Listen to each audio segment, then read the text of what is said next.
The New York Stereoscopic Association, Stereo Gallery. And we're going to start with, we're going to do transportation's a long one, so fasten your seatbelts. And I believe Jerry is first. This is several things going on. It's the cooling system of an automobile. And thanks to the beautiful monitor, you can see the make of the automobile. You can see the hood ornament is Chief Pontiac. So this is about a 1930 Pontiac. Oh, you missed it. And this is also, and these are both from clubs. This is from about 1955. You are looking at the 3rd Avenue L. You're seeing the Chrysler building in the background. The L is not disturbed by the presence of snow, you will note.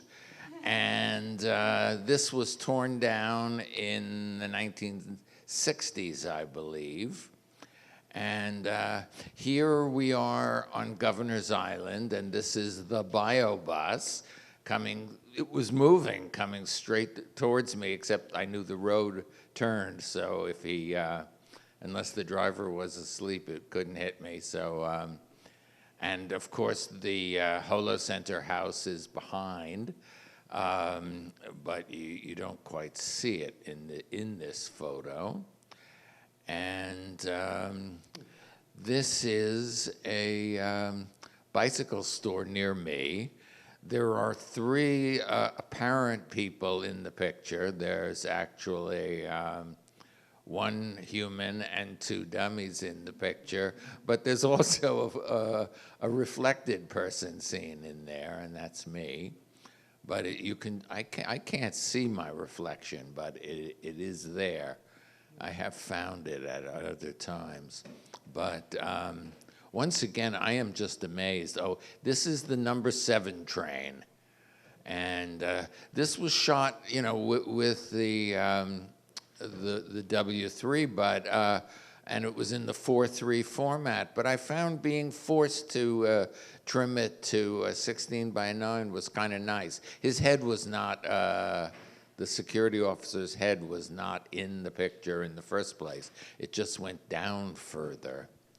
But there was light coming in, so there was tremendous brightness. This is a beautiful combination of a park and transportation. Of course, you see there's a New York Central Railroad locomotive on display, and you see the West Side Highway, but you can't see that there are many, many train tracks hidden behind the embankment. And this is at the Merchants, at the church that serves Merchant Marine. And this boat is a half a boat model, and it's a half a boat model built against the mirror, so it appears to be a full boat model. I couldn't get far away.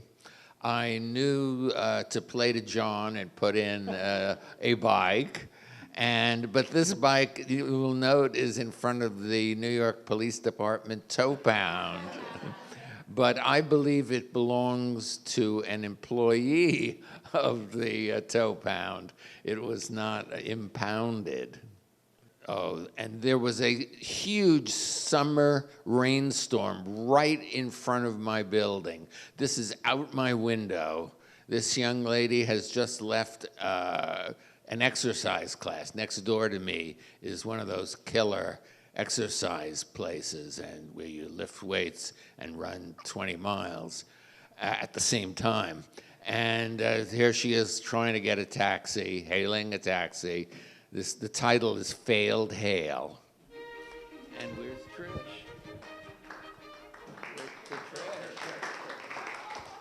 Oh. So I'm pretty sure you guys will never see me again after tonight.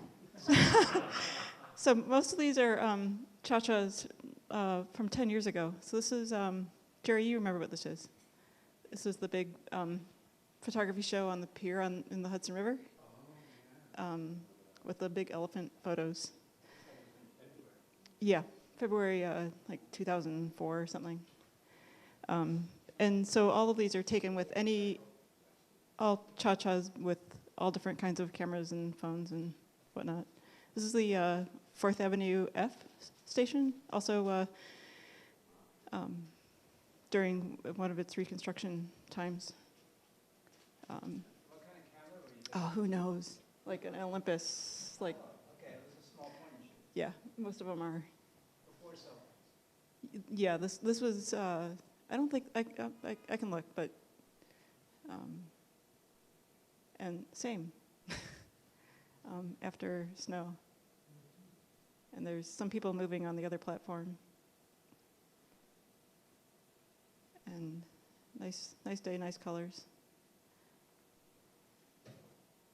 Next. Say again. The blue guy states. Yeah. Paul would have photoshopped all those other people out, but next time. Oh, wow. This is in the 2-3 station, I think. It's the 2-3 by the Brooklyn Museum. Ouch. So there's a whole series of friezes. I guess they're the same things they have, dumped in their back garden, and they're part of the station right in front of the Brooklyn Museum. Like 2004. This is right when I first started taking stereo photos. These are all cha-chas. So what my step is pretty wide. This is on the Brooklyn Bridge, and I'm pretty sure it's by the public works of the city, 1880, whenever.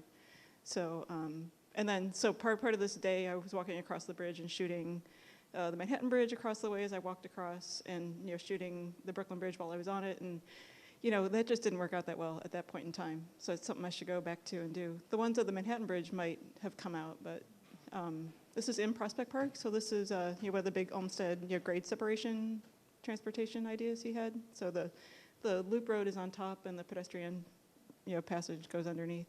And I did Photoshop out the people in the tunnel. Yeah. Yeah, I was surprised that it worked, actually. This is around a parking lot. And you can shut both eyes. It works nice, smaller. And this is a skate park. This is a recent. This is 2010. This is actually on a 2-point and shoots on a rigid bar. So there's a little bit of control there. But there are 2 kids this day, and this kid came in sharp every time, and they're not linked together. They're just manually shuttered. And turns out this kid came out good most of the time. And the kid in the white T-shirt, who isn't here, he never came out. So I didn't know if it was something about the cameras thinking differently. And I tried to place this one. I tried to put him forward of the stereo window, but I'm not so. I think he's a little forward. Anyway, that's everything.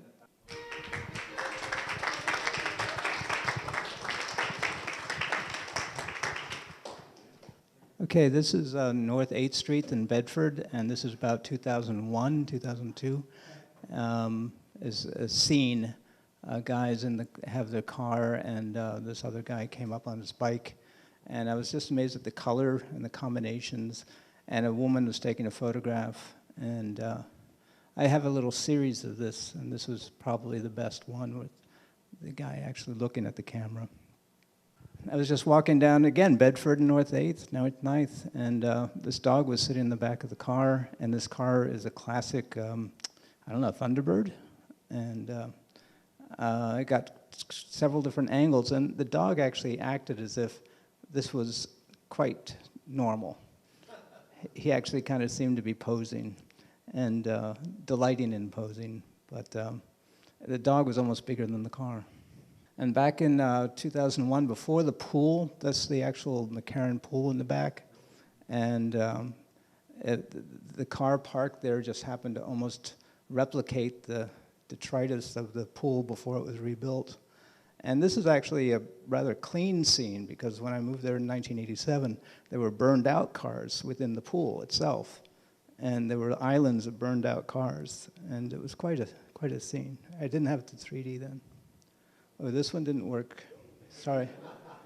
I think it's backwards, actually. Yeah. Yeah. Anyway, this was a series, and this was actually the most graphic. Yeah, 15 seconds. Turn the glasses upside down. Yeah, ta-da. Jerry to the rescue. You have 5 seconds. 4. Damn. Okay, back to normal.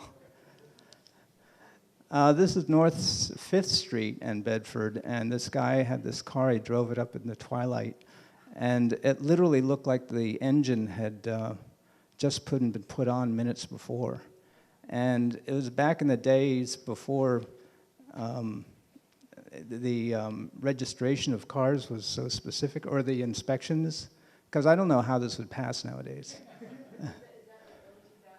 Yeah, these are all from early 2000s.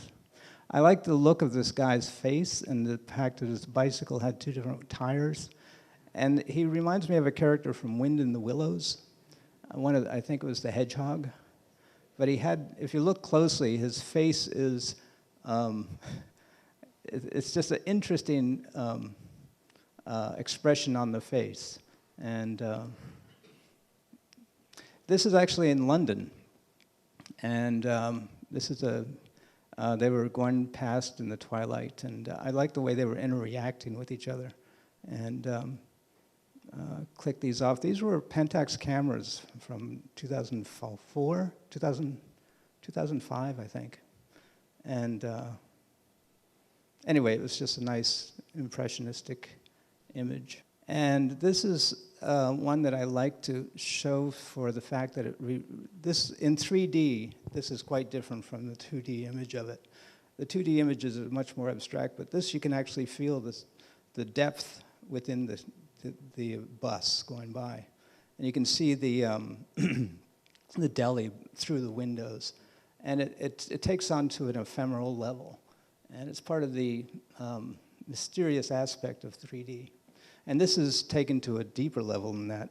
And if you look closely, you can see fire. This is a fire truck. And if you look at it 2D, it's basically just an abstract, beautiful but abstract. But 3D, you actually get the sense of a fire truck going by. And I think that's the last one. And the colors also. These were natural colors. None of this was done in Photoshop. These were put right into the stereo SPM. Oh, and I just had this gondola. They said transportation, and I figured no one else would have a gondola. So this was back in 2007. We went to the Venice Biennale, and we were going down the Grand Canal, and that was one of the shots. The cameras were about 10 inches apart. And the water actually, and this was also non-synced. Paul Johnson.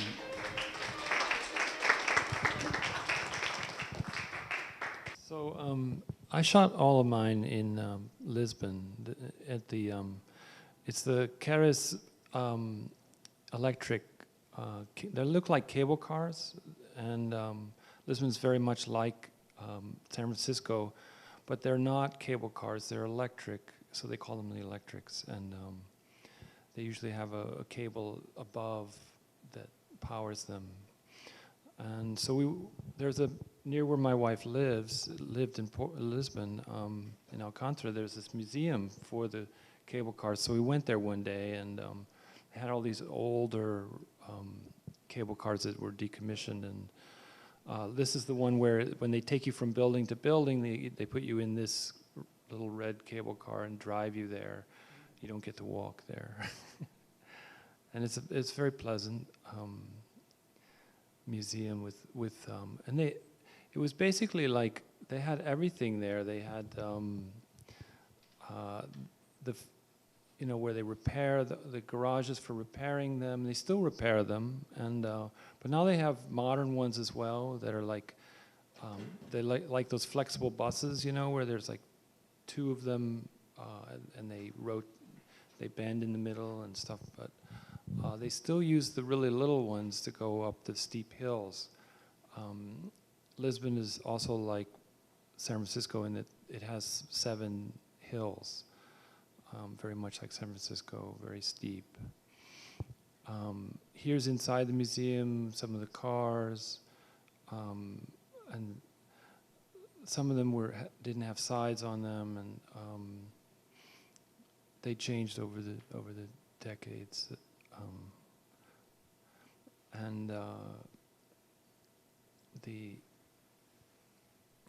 I was there with my family, with Rita, and they also had the Carith buses, and these are some of the old ones, kind of like English buses. Very beautiful. And these are all taken with the Fuji W3. They're not cha-chas. And you could go inside the buses and pose. They had their own medical facilities for their drivers and so forth. I don't know what that big white thing is. Probably for sterilization of something. It's my son. This was in that red car you saw earlier, going from one place to the next. And Rita's talking to one of her buddies. He's turning 8 next month. Here he is driving the bus.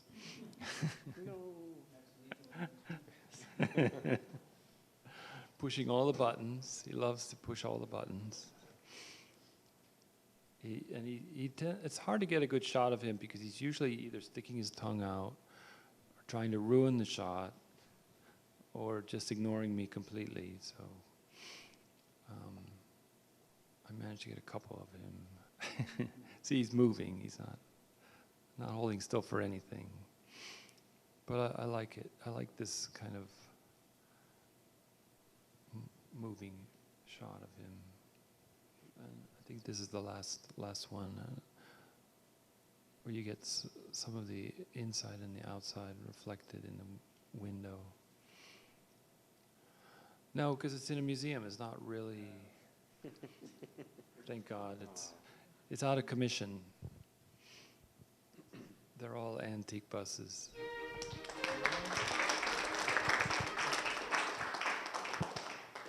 So I think I have about 6 from the archive. This is actually down a couple of years ago before the Mermaid Parade down in Coney Island.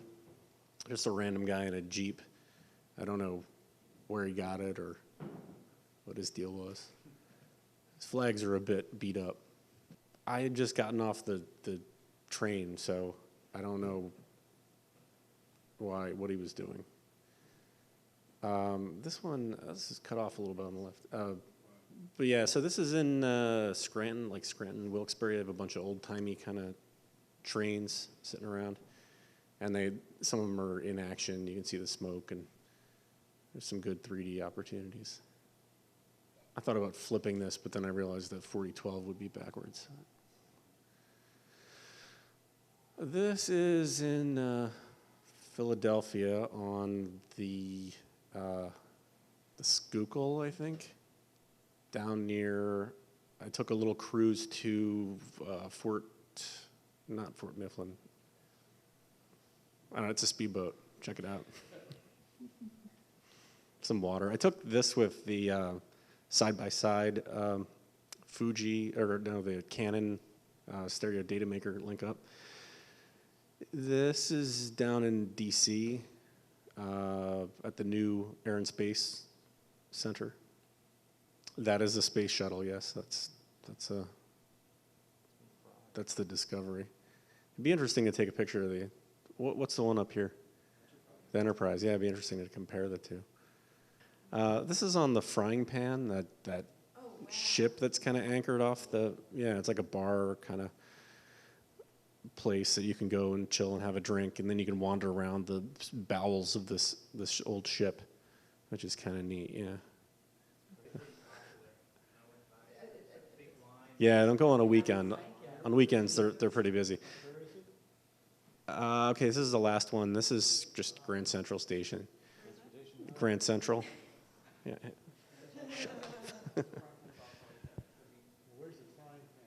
That's down Pier 30. Yeah, the west side. Yeah, like 26th. All right. Thanks, Dave.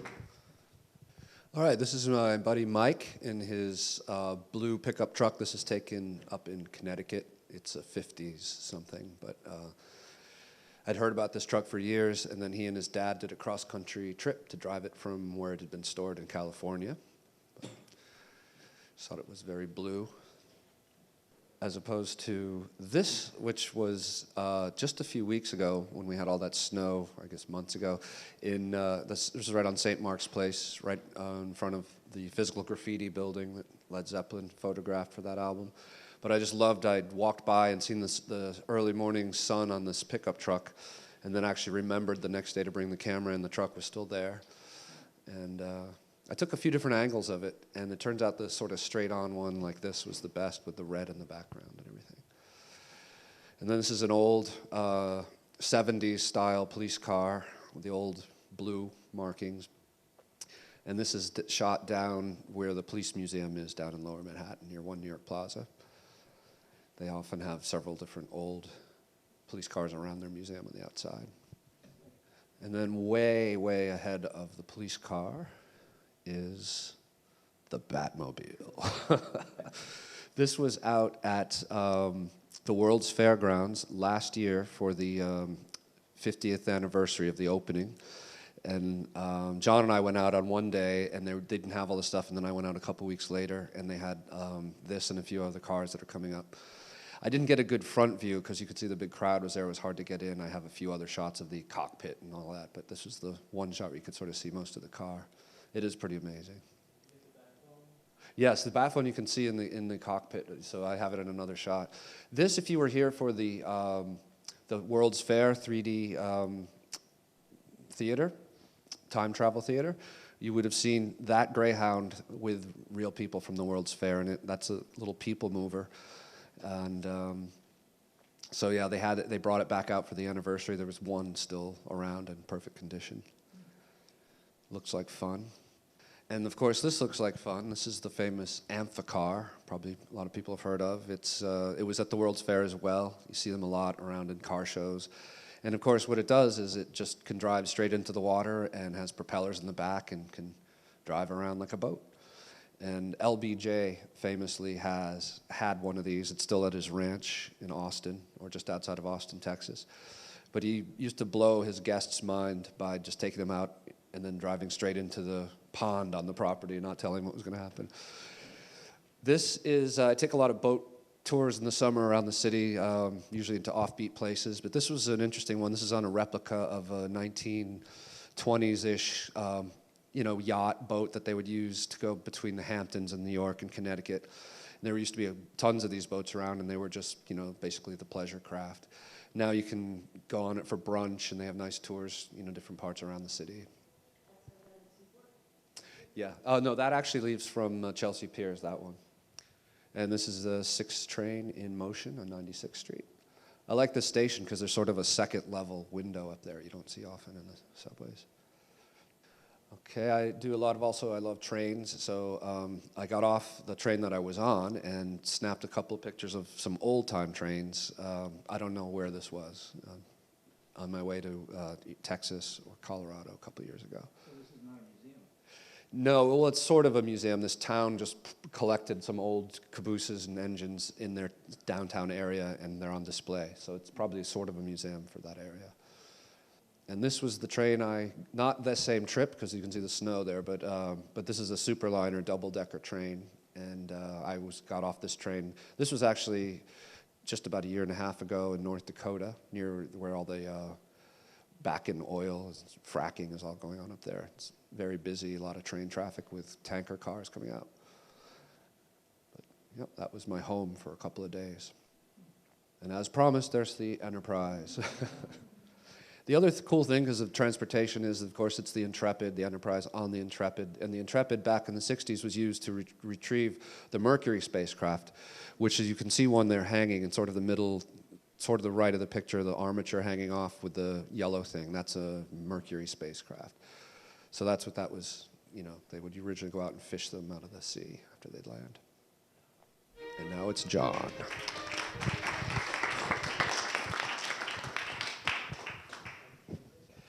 Okay, this is a 747 about to take an aircraft, a new jet engine on a thing called First Flight. That thing grafted to the top is a new turbine type of quieter jet engine. I was hired to be the stereographer with a film crew that shot the First Flight. This would be 2012. That's what the engine looks like inside. The interior of the 747 is converted to a bunch of workstations, so every component that any contractor built that's in that jet engine could monitor it during first flight. And that's what fancy jet engines look like inside. This took about 2 weeks, because what would happen is they would come back to us after we would shoot, and they'd say, oh, we're still not ready to fly it, still not ready to fly it. This is how rock shows travel. This is Jones Beach Theater about 2 years ago. I forget the band. But you can see all the tour buses. I know there was about 15 or 14 tractor trailers on this. This would be stage right. That's if you were standing on, we're like on the stage side. The audience would be on that brick side coming up over there. So this I see driving around a lot of these electronic, I do a lot of electronic dance music shows. And these things are always ferrying people through the events. I can't imagine what a kid who's taken like a psychedelic must think when this thing is. He must have thought he imagined it. He or she must have think they imagined this thing. But they're quite nice. They've got these little LED panels bolted you can see from underneath. And a little eyelash on the thing. It's a very clever piece. This was opening day at the Barclay Center. I had walked outside, just I was working with the show. I walked outside just in time to catch great street theater. A van pulled up, a coffin was taken out, rolled out. These guys were really good at what they did. The cops came and said they couldn't be there. They were protesting something. All the protesters flocked around them. And this, the police officer on the chariot, she kept, I think she was new to this because she kept accidentally hitting the horn, which was just wonderful. Created a nice level of interest. This is a 1940 Ford Coupe, a friend of mine owns. Now, this is an authentic hot rod. Why is it an authentic hot rod? Because in the 50s, people would buy these. You got to imagine this is a 1940 Ford, so they were fairly inexpensive. So that you take this frame of this thing, and in the next shot, you'll see the motor they would drop in is this Rocket 88. Now, this is the thing that put the rock in rock and roll. This was made, I think, 1950 or so. Won like 8 out of every 10 Indy races. This was the quintessential hot rod. That's a this is what caught Maybelline at the top of the hill. Those are 3 carburetors on top, and people probably don't know what. These days, cars are fly-by-wire. This is fly-by-mousetrap. This is the set on the David Letterman show. While working on there, I shot this cha-cha of. This is directly behind David Letterman. It's a little diorama that's built perfectly, really nice. I got a bunch of them. There's actually a lot of dirty pictures on the back of them, but that's another. I have shots of that. One day I'll go through all of those in honor of the last David Letterman show today.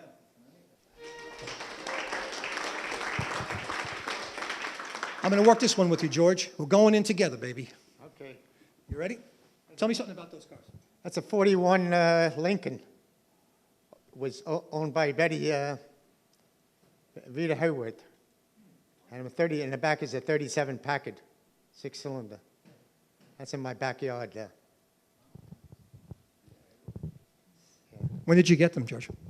What's that? When did you get them? When did you? The Packard I have for 50 years, and the Lincoln I just got 2 years. And won first prize in Bear Mountain Park. That's the 41 Lincoln. That's a beautiful look. There's 12 cylinders. Look at the door handle. It's a push button. It's great. Other car in the background, I've got a 96 Buick station wagon. And if you look right through, my motorcycle is right through you can see it. Yeah, you see it in the back? Yes, it's the back of the motorcycle. This was taken last week. That's the front of the 41 Lincoln. The grill is like an ocean liner coming in with the waves going over. That's how they designed it. It was designed by Henry Ford's son. He went over to Europe in 1938. He said he wanted a model built especially for him. They built that car especially for him in 1938. Then it came out in 41 for sale. That's the engine, 12 cylinders, 6-volt battery in the back. Goes 100 miles an hour. I got a ticket 93 miles an hour. And back in 52 when I was in the Army with a different Lincoln. Indiantown Gap. There's my Packard, 37 Packard.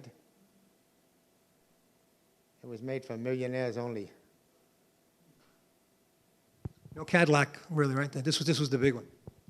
The 3 Ps, they call it. The Packard, Pierce Arrow, and Peerless was the 3 best cars back in the 1920s.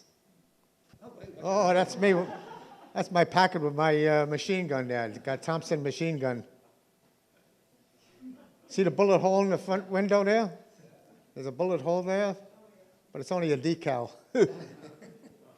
There's actually 2 bullet holes. I don't see the other one. I got three guns in the back seat. All Thompsons. That's a 1939 Mack truck. My son was in the fire department. He died in the World Trade Center.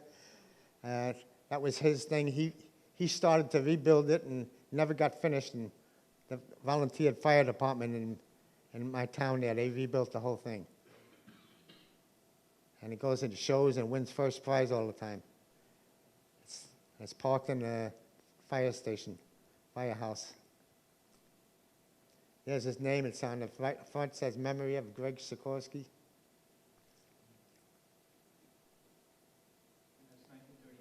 And it runs beautiful. We overhauled the engine, got a new engine in there. All the caps were all just made, handmade leather, made out in Wisconsin. That's me in the firehouse. Everything's new. All them hoses are new, and everything was overhauled. The pump works. It's a big 6-cylinder Mack engine.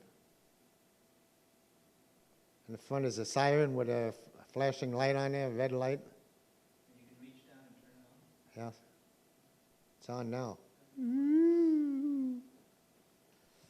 Wow.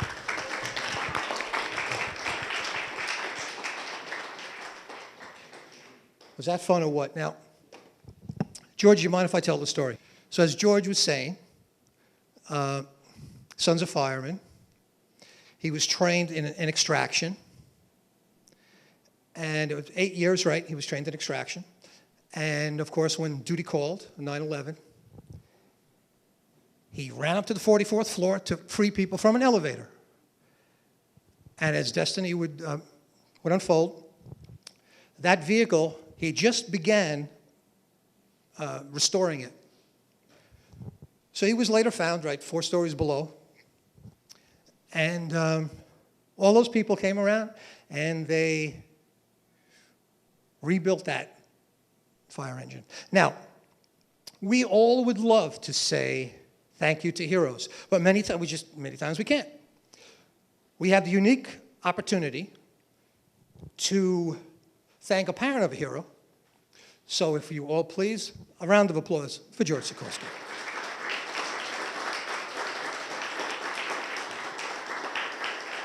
George, please take that home to your family and your sons, your wife and your sons, and tell them thank you.